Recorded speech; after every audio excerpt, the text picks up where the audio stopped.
ओम श्री परमात्मने नमः.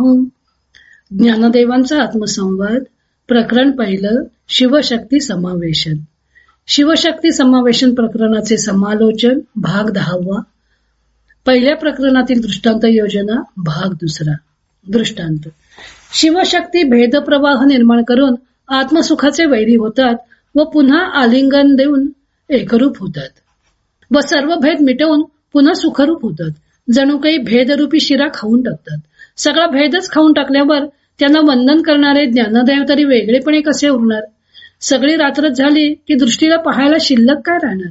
ज्ञानदेव सुद्धा शिवशक्तीच्या स्वरूपाचा निर्धार करण्याच्या प्रयत्नात शिवशक्तीशी एकरूप झाली. ही गोष्ट स्पष्ट करण्यासाठी त्यांनी दृष्टांतांची मालिकाच निर्माण केली आहे. प्रलय काळात गंगा समुद्रात जसे नाहीशी होते, वायू आकाशात जिरून जातो, अखिल विश्वाला प्रकाशित करणारा सूर्य सुद्धा आपल्या प्रभेसह हरवून जातो, त्याप्रमाणे शिवशक्तींना न्याहाळण्यास गेलेल्या ज्ञानदेवांचे पाहणाऱ्या सहित पाहणे पण हरवून गेले. त्यामुळे ते वेगळेपणे उरलेच नाहीत. म्हणून त्यांनी शिवशक्तींना केलेले वंदन हे सामरस्याच्या भूमिकेवरूनच केलेलं आहे. यातील सोने, अलंकार, समुद्र, गंगा, दिवा, दीप्ती हे नेहमीचे दृष्टांत आलेच आहेत. पण त्या व्यतिरिक्त वाचेचा, ओंकाराचा व नकाराचा हे 3 दृष्टांत विशेष आहेत. वाचा शब्द वाणीनेच उच्चारला जातो, पण म्हणून वाच्य व वाचकता यात भेद असत नाही. ओंकारात 3 मात्रा असल्या तरी नाद एकरूपच असतो, किंवा नकारात 3 उभ्या रेघा असल्या तरी प्रतीती येते ती एका नकाराचीच. तसेच सूर्याचा दृष्टांत सुद्धा त्यांनी कल्पकतेने वापरलेला आहे. सूर्य व त्याचा प्रकाश अभिन्न असतो हे एकत्व स्पष्ट करण्याकरता हा दृष्टांत दिला जातो. येथे ज्ञानदेव आपल्याला सांगतात की सूर्य आपल्याला दिसतो तोही सूर्याच्या प्रकाशामुळेच. सूर्यच प्रकाश देणाराही आहे व स्वतःला प्रकाशित करणाराही आहे. येथे भाष्यही सूर्य आहे व त्याच्याच ठिकाणी भासकता सुद्धा आहे. तसेच ज्ञानदेव व शिवशक्ती हे एकरूप आहेत. त्यामुळे त्यांनी केलेले वंदन हे सामरस्यानेच केलेले वंदन ठरते. आणि या सगळ्या वंदन प्रक्रियेमध्ये एक प्रकारची शोभाही आहे. ज्ञानदेव ही गोष्ट पाणी व त्यावरील लाटा या दृष्टांताने वेगळ्या अंगाने स्पष्ट करतात.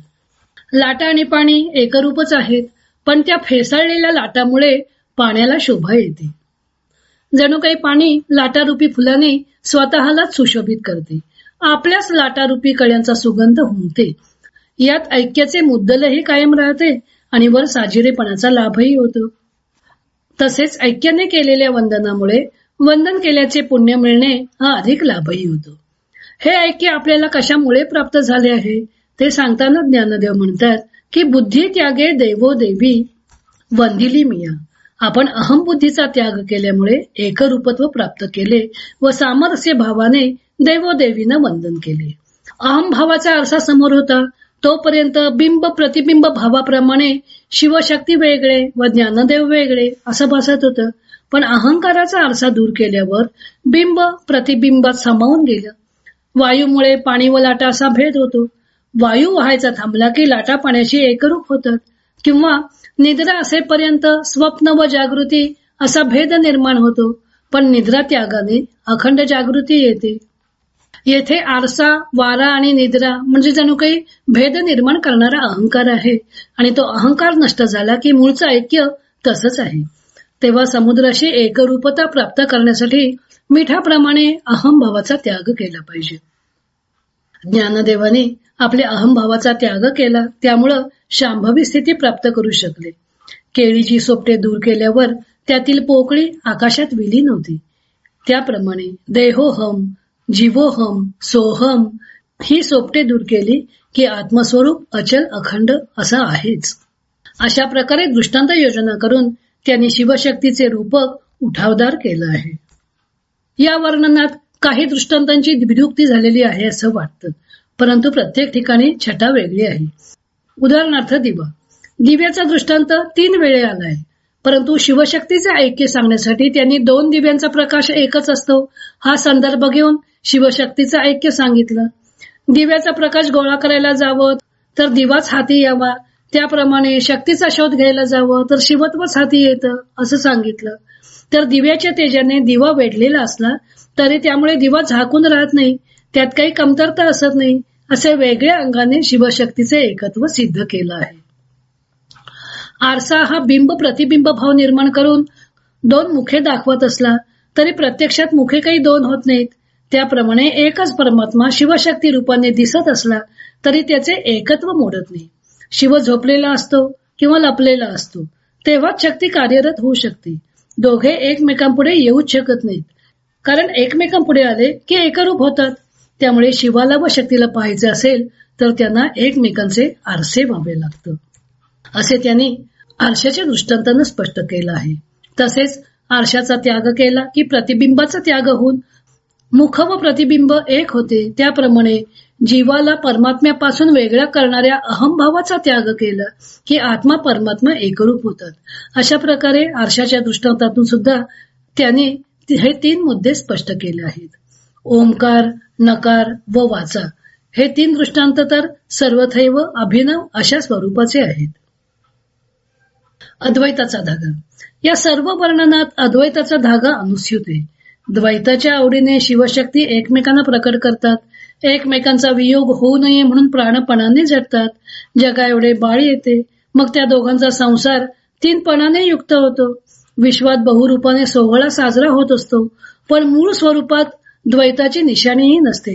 बाळ येऊनही त्यांना तिसरेपणाचा वारा लागत नाही. शिवशक्ती अशी 2 असूनही द्वैताचाही ठाव ठिकाण नाही, किंबहुना तेथे ऐक्याचाही दुष्काळ असतो. असे म्हणून शिवशक्तीच्या संसाराचे चित्रण करून कोठेही अद्वैताला ढळ पोचलेली नाही. ज्ञानदेवांच्या अनुभूतीनुसार मूलतः एकात्मकताच आहे. हे विलोभनीय विराट विश्व त्या चैतन्यमय स्वरूपाचा उत्स्फूर्त आविष्कार आहे. विश्वामुळे त्या मूळ चैतन्यात काहीही विकार निर्माण होत नाही. हीच अनुभूती त्यांनी विश्वस्फूर्ती इया झाकवेना किंवा जालेनी जगमी झाके तरी जगतवे कोण फाके अशा शब्दात ज्ञानेश्वरीत व चांगदेव 65तही व्यक्त केली आहे. हे विश्व म्हणजे त्या मूल चैतन्याची वस्तुप्रभा आहे. एका चित्तचाच विलास आहे, म्हणजेच चिद्विलास आहे, असं त्यांनी स्पष्ट केलं आहे.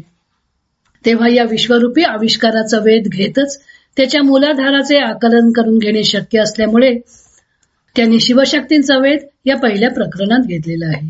शिवशक्ती एकरूप आहेत, अर्थातच त्यांचे स्वरूप पाहणारा द्रष्टा, पहावयाचे ते दृश्य हेही द्वैत राहत नाही. ज्ञेयच नाही तेथे ज्ञाता ज्ञान तरी कोणाचे करून घेणार. त्यामुळे ज्ञानदेव सांगतात की आपणही त्या शिवशक्ती स्वरूपात विलीन होऊन गेलो. हरिओम तत्सत.